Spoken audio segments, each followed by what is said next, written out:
welcome, and very pleased to have Jim Fraser here.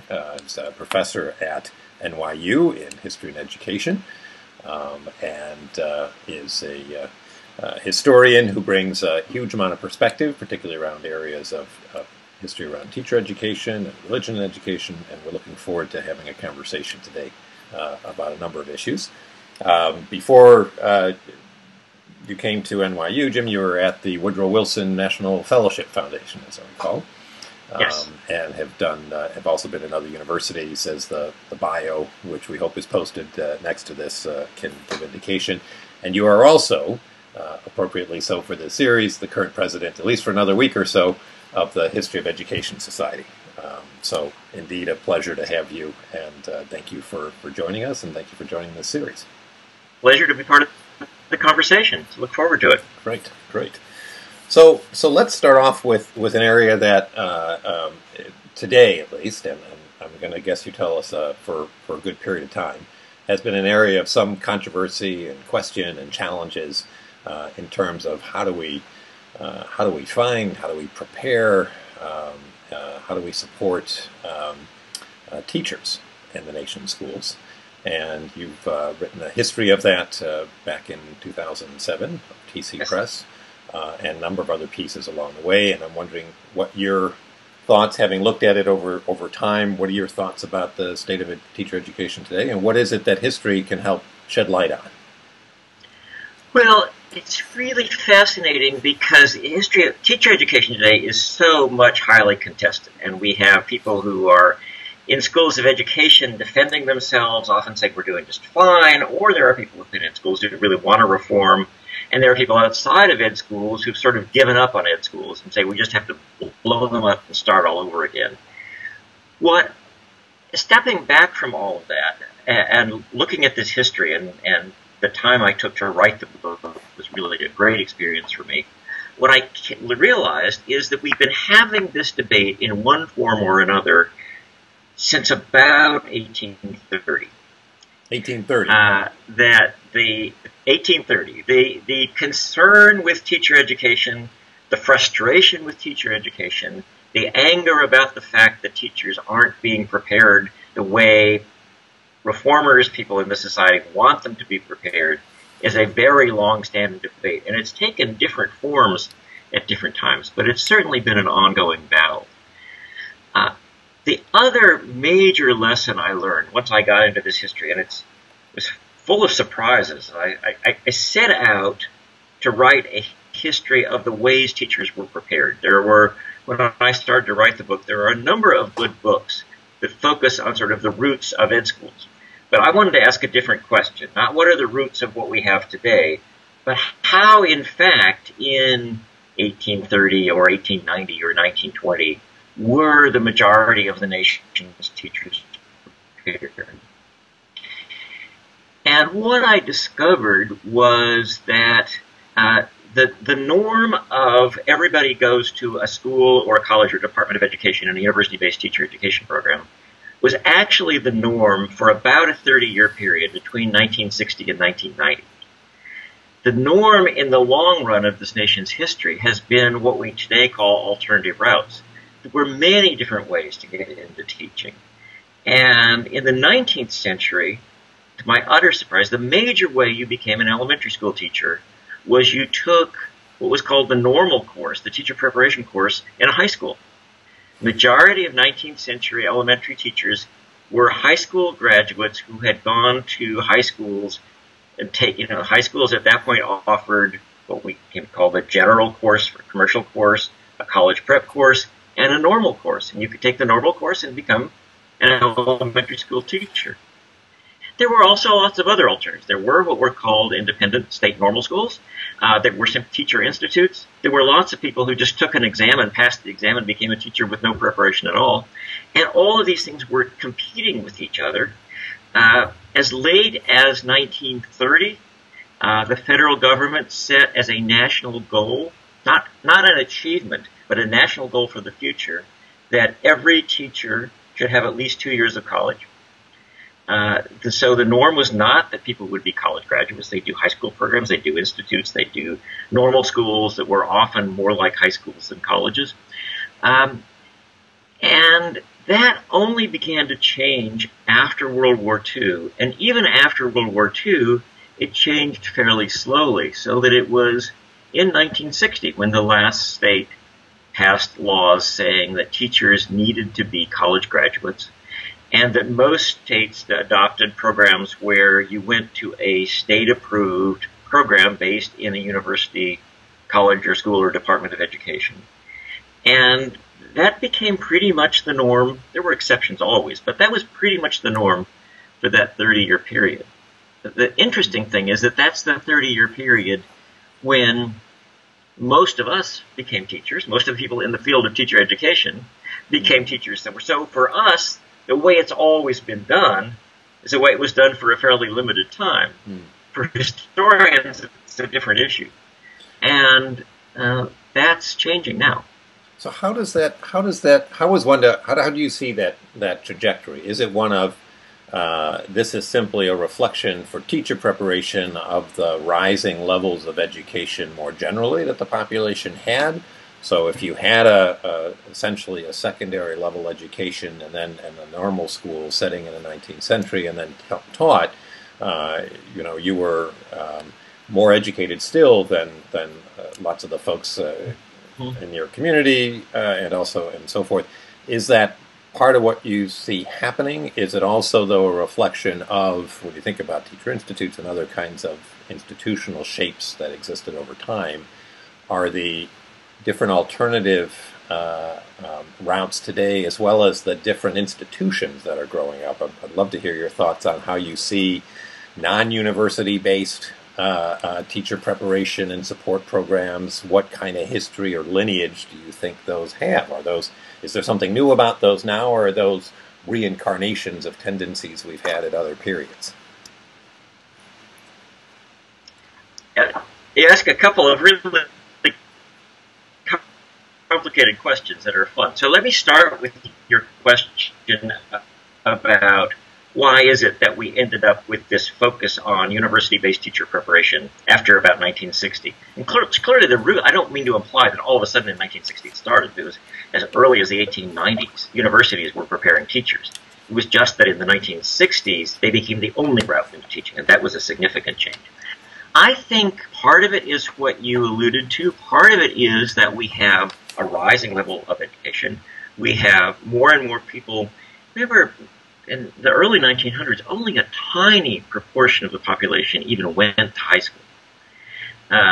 So when John Dewey and a lot of others were having arguments about the high school curriculum in the early 1900s, they were talking about a curriculum that served something like 5% of the population. At that point, nearly all teachers were elementary school teachers. As high schools become the norm, teaching becomes a profession. Preparing people to be teachers is preparing people to be either elementary or secondary teachers. And that's part of what raises the standard for all teacher preparation. Whether one is going to teach first grade or high school, one is joining a profession, and I think that's part of the effort.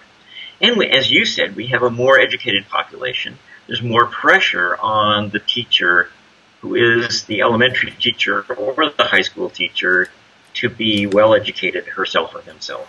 So I think that's certainly part of the story. I think another part of the story is that after World War II, universities consolidate their ownership, in some sense, over a great deal of education. Earlier in the 19th century, earlier in the 20th century, one could become a lawyer without necessarily going to law school. That was the way many people became lawyers, but there were also other routes into law. As we get into the post-World War II era, the notion of being a professional means you go to a professional program in a university. And universities, for good and sometimes for ill, gained control over entry into all the professions. And that's a newer development, again, than many people recognize. And so teachers wanted to be part of that. Universities wanted to be part of it. But universities originally were sort of mostly interested in preparing high school teachers. Then they sort of take over the whole enterprise. And as that's consolidated, also from the very beginning has its critics. There are huge exposés of university-based teacher education being published in the very early 1960s. And so it's not like we started to be dissatisfied with that sometime later. But I think that as a society, we trusted universities to do more professional preparation. Teachers wanted that recognition. Universities wanted to control the programs, and so that did become a kind of norm. You asked a second question, which is interesting, about so what happens later? How are we getting to where we are now?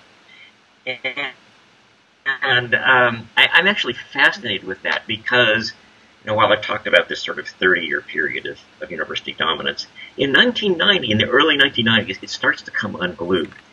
And actually, my colleague, former Dean Mary Brabeck, and I have embarked on a project to write another book, looking specifically at what's happened in teacher preparation since 1990, and looking as historians and as administrators just at that very brief 25 years between 1990 and the present. 1990 is when Wendy Kopp launches Teach for America. It's when the state of New Jersey passes legislation that there can be alternative routes into teacher preparation. It's still in 1990 the dominant way is to go through schools of education. It's still the dominant way, but far less so. And all of a sudden, the critics move from just saying, how are we going to improve it? What do we need to do to change it? To maybe we should blow the whole thing up and have a different way to get people into teaching. And that becomes a very different debate than the debate that was going on in the previous 30 years. And it's a debate which state legislatures get involved in, foundations get involved in. If you follow the money from the major national foundations or the federal government, people are investing in alternative routes a lot more than they're investing in traditional university teacher preparation. It leaves those of us who are wanting to improve university-based teacher education, but frustrated that it's improving so slowly, kind of caught in the middle. We've got the people on the one hand who are saying everything's fine in universities, and people on the other hand saying, blow them up and develop something different. We're trying to say, let's find a middle ground, got to make them better.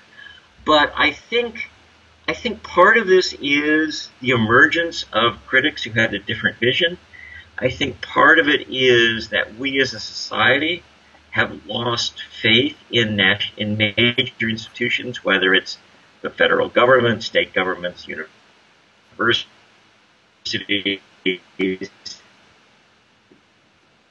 and people are looking for other ways of doing things. So, I think it's going to be an interesting next 25 years as this history moves forward, but we're in the middle of a sea change as dramatic as the sea change that led to university dominance. By at least one estimate, 40% of the new teachers who entered teaching this September came from some kind of alternative route, whether that was an alternative program within a university, the University of Phoenix, which is developing its own program, Teach for America, or other programs like that. But only 60% of the new teachers this year are from traditional university ed school programs.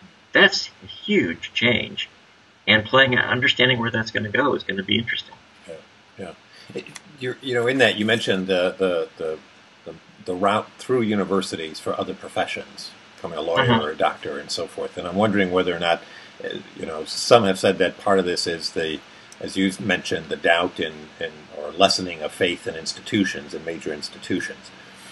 Some have said it's also a doubting of the role of professions or the autonomy of different professions. So if I can go online and get a number of legal services from something that it's far more economical than it could before, or I can seek medical advice on WebMD or something else. I can go in there armed with different information, and now I have a different role vis-a-vis these professionals. Is that something at play? Are there other? So that's sort of one set of questions, and I guess the other is your own sense of how teacher education and preparation fits into our changing sense of what we want the schools to be doing. Yes. There's that Just question. that minor thing, yes. Right. So, in terms of the changes in all of the professions, these are huge. I mean, the notion of people going to a physician and saying, my life is in your hands, doctor, whatever you say, is gone. And people in medical school here at NYU or in almost any university anywhere are very aware that they are also under a microscope, that they're being criticized, that they may have been preparing people who were good scientists and technicians, but not necessarily very good on the interpersonal relationships that are a critical part of healing, that they were better on curing diseases than on public health. And so medical education is in the middle of a sea change and very much subject to critique. And I think we as a society, for good and for ill, but more for good, no longer are willing to say, oh, you're the professional, we trust you. Whether that professional is the medical doctor or a member of the clergy or a lawyer or a teacher. I think it's been exacerbated in the world of teaching because people are not very happy with the school. And there's reason to be complaining about the quality of American education. We're not, by the PISA tests and other things, our education is not first in the world as it was for a very long time. People are asking what's going on, and so there's some other norms. And if you try to fix schools, pretty soon you get to looking at what's going on with teachers and the preparation of teachers and the people who are the main professionals in that profession.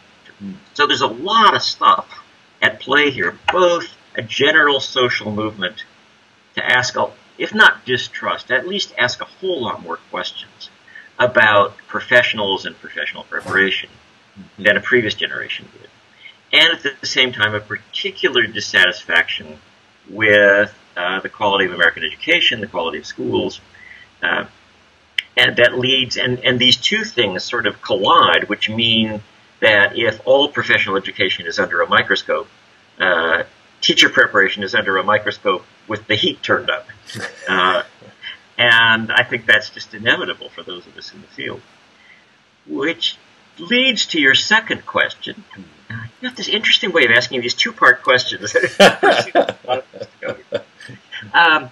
Your second question, which is has to do with what do we want our schools to accomplish, and that's a really interesting question. In fact, again, to ask a historian that question, because as I look at the history of schooling in the United States in the last 200 years, what I find is an institution with actually fairly slowly changing institutional structures.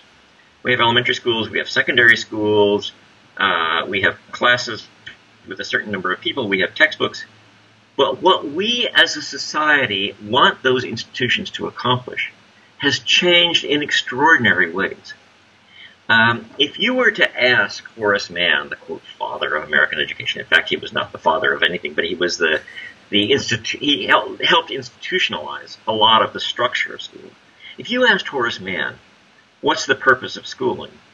Or if you told Horace Mann that today we're really concerned with preparing people for professional life and making sure that we have really strong people who can compete internationally, he would have said, what? What are you talking about? His notion of the purpose of schooling was to create patriotic Americans, to create people who could be informed, who could participate actively in the democratic process, who had some loyalty to the nation, some understanding of the nation. By the 1890s, in the progressive era, we get much more of a concern with including those who were previously not included, in recognizing and respecting certainly, John Dewey is very articulate on this, respecting the diversity of the American people and creating, although he didn't use the word, a multicultural society that, again, can be an effective democratic society. If you ask people today, what's the purpose of schooling? It's to make, in many people will respond, it's to make sure people can get a good job, it's to make sure our economy functions, It's to make sure that we are keeping up economically with competitors. All of these are fairly recent.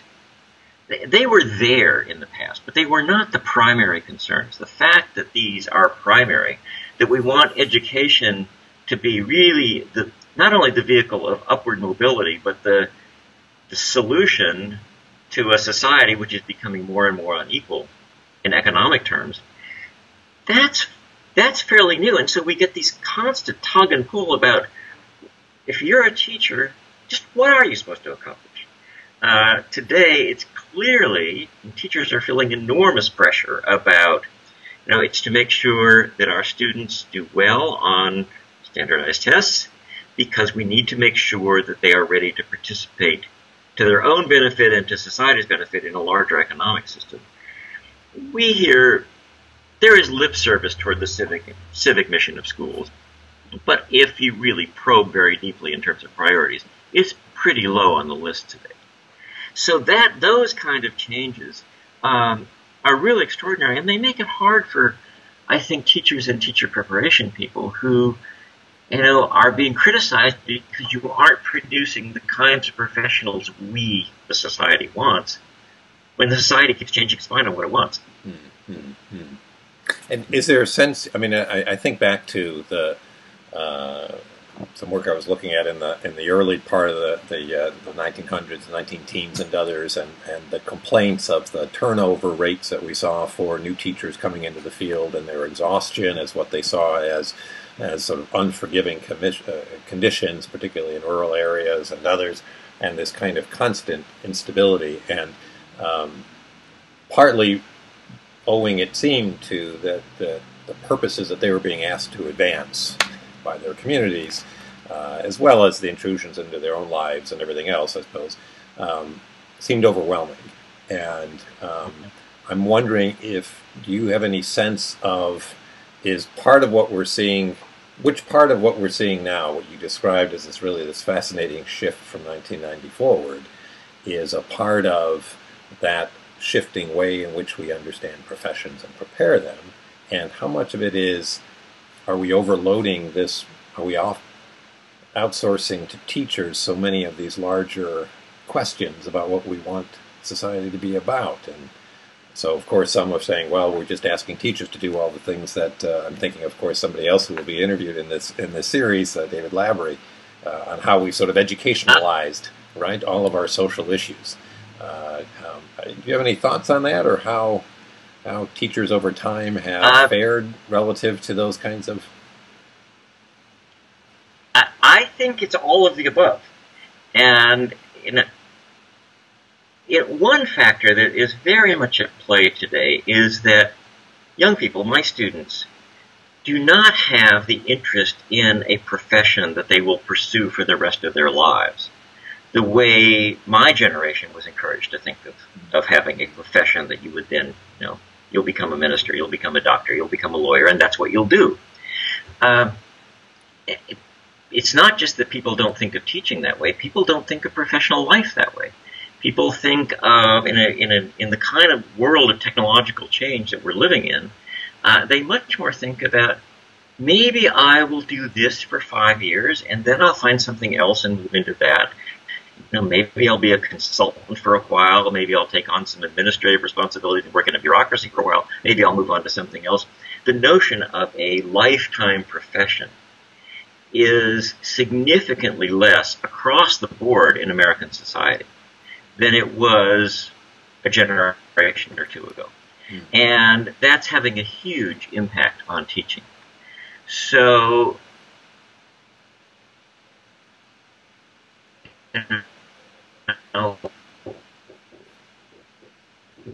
when many schools of education still say we're preparing people for a lifetime in the teaching profession, and Teach for America says we're preparing people to teach for a couple of years, but our goal is to make sure that we have lots of people in the larger society who understand what it means to be a school teacher and understand schools from the inside, and our voters or political leaders. These are two different goals. And no wonder they so often just sort of talk past each other in the larger dialogue. And as somebody who is sometimes responsible for how schools operate, I get very frustrated at the notion of kind of a 2-year turnover of teaching. Most of the evidence says you start to get really good as a teacher about year 3 or 4, and we certainly need some people in the schools who will stay for a much longer period of time, if not their whole careers. Perhaps we also need to be restructuring the profession, and David Lebery, among others, is really good on this question about, maybe this notion that we have this very flat profession where somebody becomes a school teacher and then does that for the next 40 years, or does it for a couple of years and then quits teaching altogether, is the wrong notion, as opposed to thinking of our schools as having some kind of maybe of a rotating teaching force, but also leaders who are professional leaders who are teachers, not principals or administrators removed from the classroom. And that there are different ways to think about that. I think that might be a way of addressing some of what you're talking about, because we're not going to put the genie back in the bottle. We're not going to go back to a society in which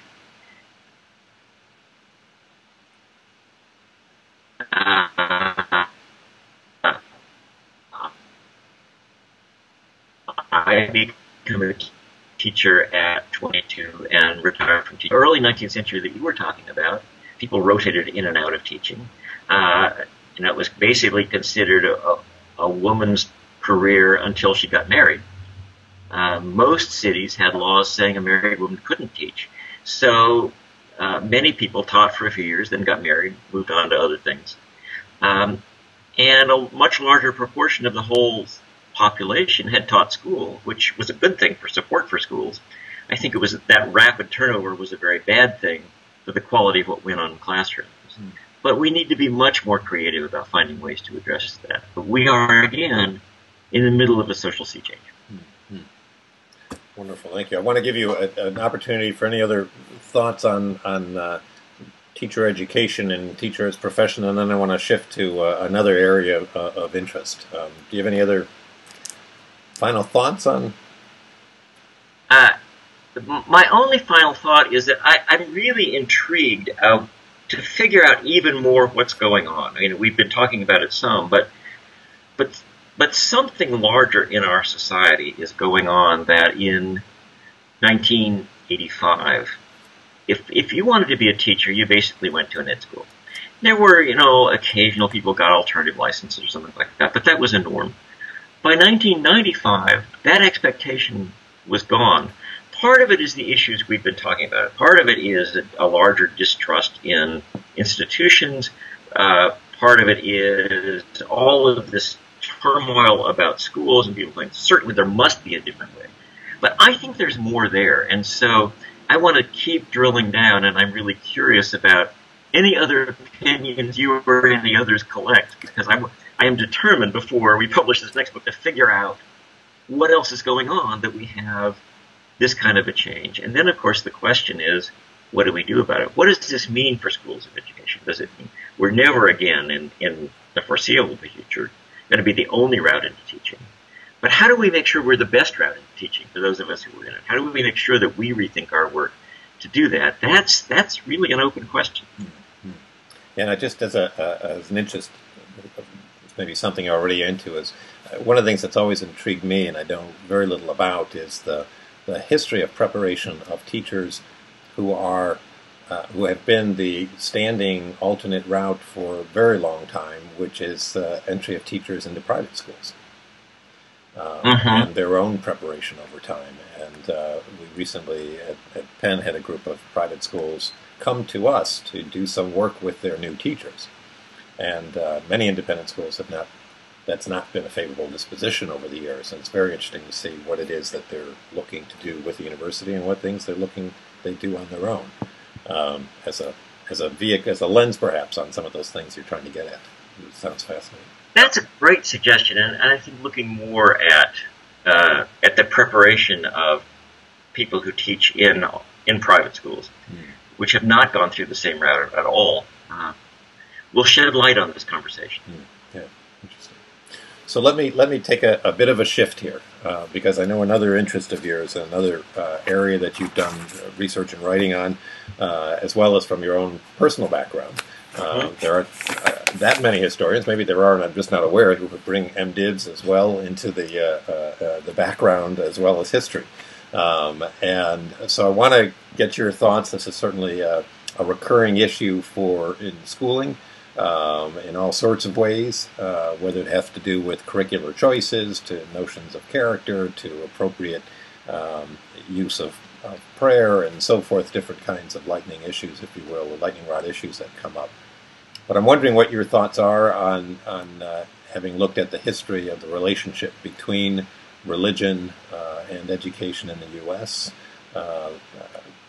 guideposts or lessons that you think you've gleaned by looking at those trends over time. Well, let me start with a personal note. Based on your introduction, I am a ordained minister in the United Church of Christ and a historian of education. I generally had kept those worlds pretty separate, and in the 1990s, Nancy Richardson, who was then Associate Dean at Harvard Divinity School, asked me to come give a series of lectures on the topic that we're talking about now. How is religion related to public education? And my response was, Nancy, I don't know anything about that topic. And Nancy said, look, you're a minister and you're a historian, figure it out. That's how I got involved in doing research in this field. When Nancy says that kind of thing, one does it. And I've been at it ever since, and so I published, eventually those lectures got published as Between Church and State, Religion and Public Education in a Multicultural America. And I'm right now involved in a second edition of that book, so I'm back into the topic, and I'm also teaching about it at an undergraduate course at NYU, where I have 66 freshmen and sophomores studying how religion is related to public education in the United States. Wow. Which, and I think the fact that I have so many students says that there's interest in this floating around. And that interest is in part because, again, religion in the schools is a contentious issue in 2014, as it's been a contentious issue at many times in the nation's past. And so part of my interest is simply the interest of somebody who worries a lot, thinks a lot about public education in the 21st century, and sees that the issue of prayer in schools, the issue of how one teaches evolution in a religiously diverse culture and society, the issue of ethics and values. These are all issues that are contested, and if the contests go bad, they become among the most divisive issues in our society. And so it's some sense my overall interest in this, besides it's a fascinating topic to me, my overall interest in this is, how do we create a 21st century United States in which we live together with respect for our diversity, but also engaged in a civil society? That's a significant question. And religion can both be something that binds us together and something that blows us apart. So that's sort of the overview of part of my interest in this field. Mm-hmm. I mean, I think back to, I've told this story to my own students, and that is, I think back to when I dropped my daughter off at the first day of school. Mm-hmm. It, to me, my mind has been a touchstone in the sense that I never thought in my mind, gee, I really hope she meets Common Core Standard number 10.5 today. I had notions about what I wanted her to be, excited, and so forth, and a large part of that had to do with her own sense of her values and her own mission in the world and things that really have been the traditional purview of religious traditions and faiths and so forth. And yet we sort of lessons, I suppose, from I'm thinking of your colleague's book, John Zimmerman's book on, when it comes to ethnicity and race, we can figure out ways to tuck in extra pages in the history book. When it comes to religion, we pretty much like to just avoid the subject. Yes. And I'm wondering if given, as you said earlier, that man's interest in the schools and the requirement that we pay for each other's children's education has to do with creating some citizenship that at some level has values and draws upon some sense of at least a faith in what future we want to have together. And I'm wondering uh, how you see this over time. This, in a sense, it's a reconciliation maybe of a secular faith in an atmosphere of multiple faiths. And how does, have we seen major shifts in that? Have we persistently just avoided the subject as much as we could? I guess, how do you see that? I think we have seen major shifts over the again, the course of. As a historian, I always want to take the big picture look here. Yes. And certainly, at the course of American history, we have seen some pretty significant shifts, and I think those shifts have often been related to a kind of confusion about where we do want to go. You know, we are governed by a constitution that starts out in the First Amendment saying, you know, Congress shall make no law respecting an establishment of religion or prohibiting the free exercise thereof. I told my students it was the only thing they had to memorize this semester. They had to know that line. But in fact, at the time it was passed, nobody was quite sure what it meant. And today nobody's quite sure what that First Amendment means. I mean, just to go back in that history, for James Madison, who wrote the First Amendment, he was clearly deeply committed to what we call the separation of church and state. He wanted, he'd written not long before that, the legislation in Virginia that meant people stopped paying taxes to support the Anglican Church. He thought churches were better off if the government stayed out of them. He thought government was much better off if the church stayed out of government life. And he wanted separation. On the other hand, Madison was a wily politician. And to get the First Amendment through Congress, he needed the votes of particularly Connecticut and Massachusetts that at that point still had state-established churches. People in those states paid taxes to support the Congregational Church. So his line, Congress will make no law respecting an establishment of religion, promised that the federal government wouldn't mess with the established church in Connecticut or Massachusetts. So he got a coalition that got an amendment passed, but it's also an amendment which we can now, do we mean separation of church and state, or do we mean something else? And at what point is separation of church and state? What does that mean? So the uncertainty has dogged our approach to this issue as a society, and usually, to our earlier conversation, this comes back to these issues, if they're a clash in society, are a major clash in the schools. Mm-hmm. So just sort of a quick overview, if you look at the 19th century, I think it's fair to say throughout most of the 19th century, public schools were pretty much Protestant schools. Protestant, maybe not Protestant parochial schools, but something close to that. Mm-hmm. Leaders of public education couldn't see that.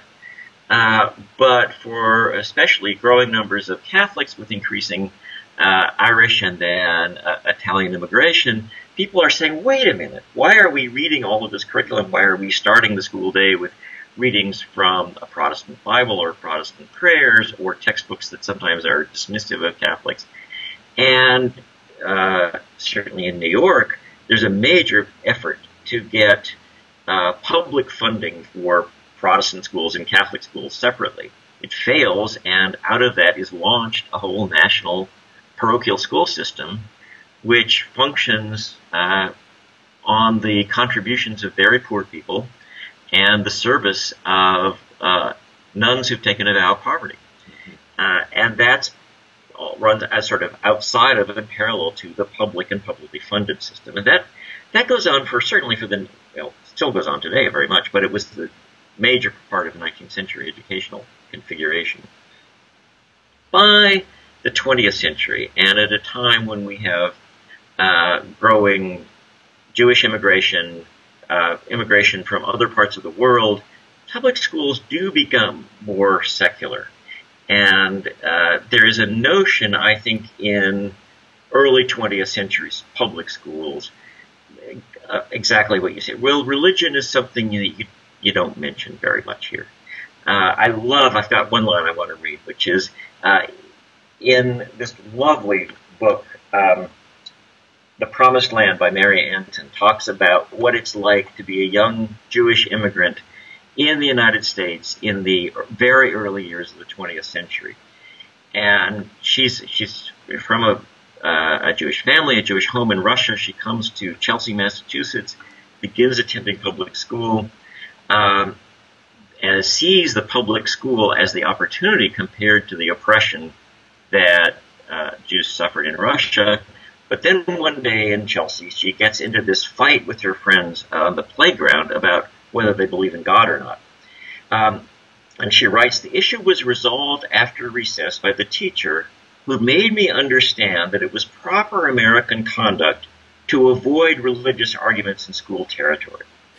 I felt honored by this private initiation into the doctrine of the separation of church and state, and I went to my seat with a good deal of my dignity, my alarm about the safety of the Constitution allayed by the teacher's calmness." I love that story. This is of a fourth grader. But it's also a story of how schools,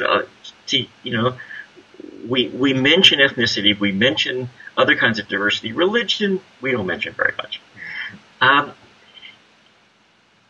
But again, that never works because, at the simplest level, you can't teach history or literature or other fields without religious issues cropping up all the time.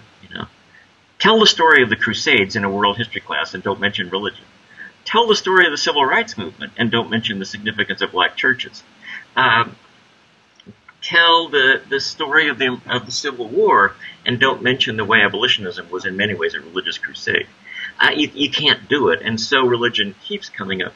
But it also comes up in other ways, and I have found myself particularly fascinated by the famous Scopes trial, the Tennessee trial in 1925, in which John Scopes was accused of having taught evolution. Said, yes, I taught evolution. And it became the national, the trial of the century in some huge national media focusing on it. 90 years later, we haven't resolved the issue. There are schools in many parts of the country, and not just in sort of rural isolated areas, but in Queens and other places where high school biology teachers worry about some of their students. And it's, again, I'm convinced that a conservative student, whether that student is a conservative Christian or a Navajo traditionalist or somebody coming out of some other religious tradition, needs to be safe and comfortable in the public schools. At the same time, we can't teach modern science and not teach evolution. So we need to worry about that more, and we need to think about how the biology teachers, they're being prepared at NYU or other places, understand how to teach evolution, but also how to be respectful of students in their classroom for whom this is a tricky issue. You aren't respectful by shutting up, but you are respectful by making school a safe place. So it's another example of the tensions around this issue. And the one other thing I'll say about this is when we handle it badly, these things become very divisive. And so what we've seen in the United States is a growing opting out of public education, whether it's the development of Jewish day schools, which are more and more popular, whether it's the development, the kind of resurgence of Catholic parochial schools, whether it's the growth, a new phenomenon, which is independent Protestant schools. But at this point in American history, 14 states have passed legislation allowing citizens to divert a portion of their state tax money to scholarship funds that will send children to private religious schools. It's a kind of funny hand run. So the state doesn't contribute to those schools, but they don't just make it tax deductible. You can actually divert a portion of your taxes to these scholarship funds, which then are undermining the public school system, which is the place traditionally where we have brought our people together. So, I want schools to be respectful of religious diversity, in part because I think it's the right thing to do. But I want schools to be respectful of religious diversity because I worry about this kind of opting out where people grow up only speaking to people, only knowing people who share their religious views, but then are supposed to participate in a democratic society where there's a much greater diversity of people. So we have a lot of work to do on this topic. Well, I know our time is coming to a close, but I wanted to ask one other question along those, a slightly different direction on that, because one of the things that seems striking to me in the current religious landscape in the U.S. has been the growth in those who claim no institutional affiliation. I think it's one of the largest groups, if not the largest group now, of those who say they are none. Yes. And yet, there seems strong interest across the board, as you're saying, in terms of both the students and the adults around more generally, in areas that would at least reasonably call spiritual in various ways.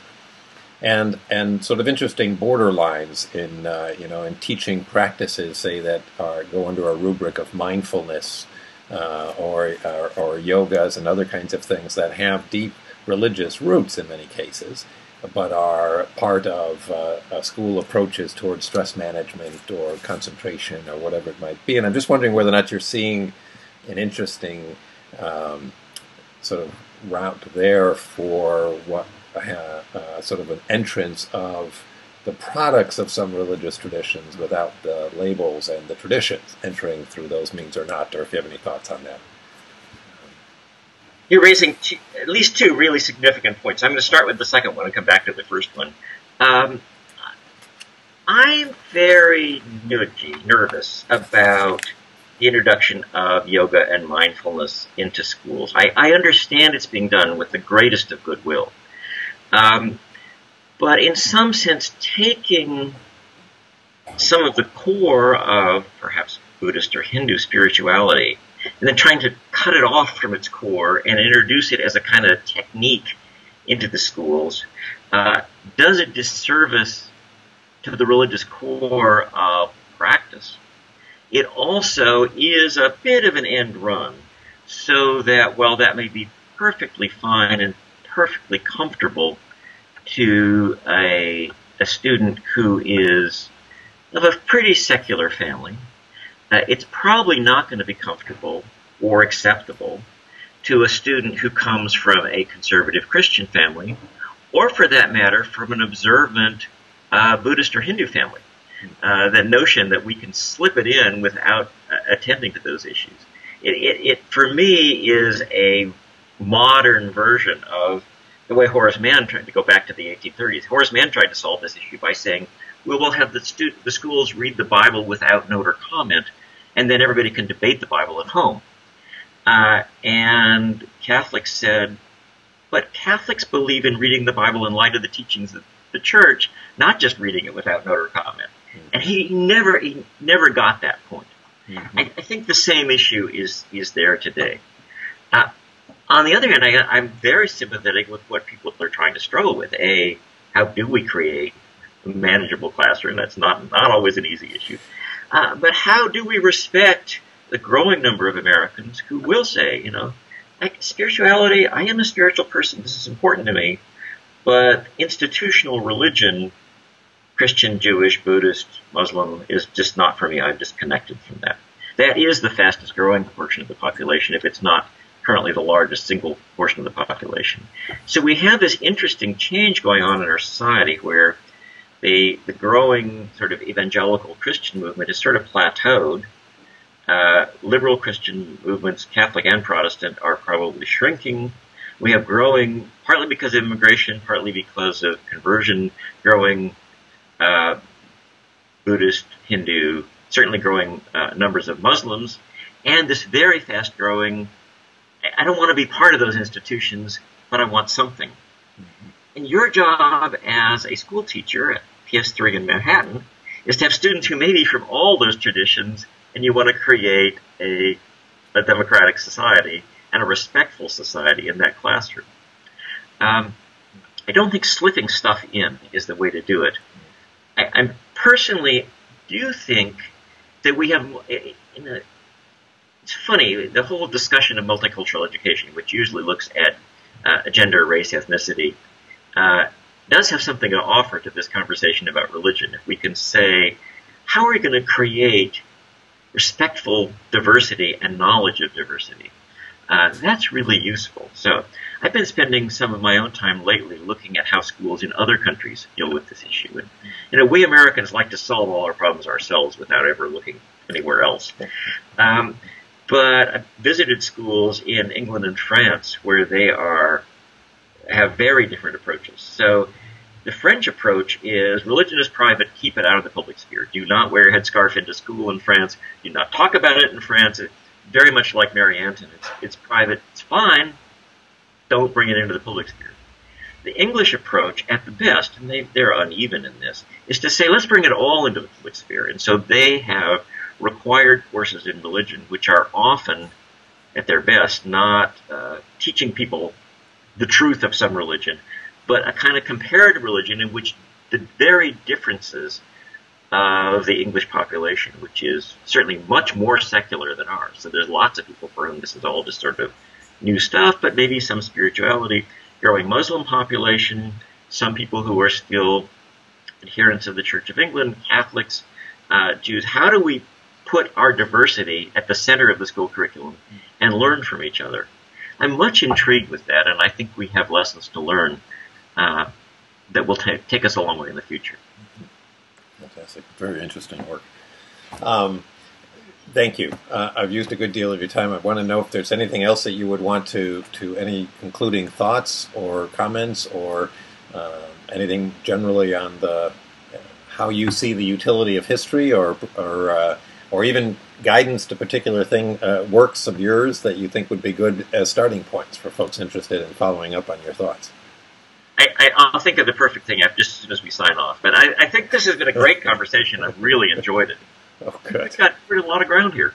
I think so. And I thank you very much. And I do encourage folks who are watching this to consult the list of publications and other materials and other ways to dig in further to the kind of thinking and writing that you've had over the years. So thank you so much for participating.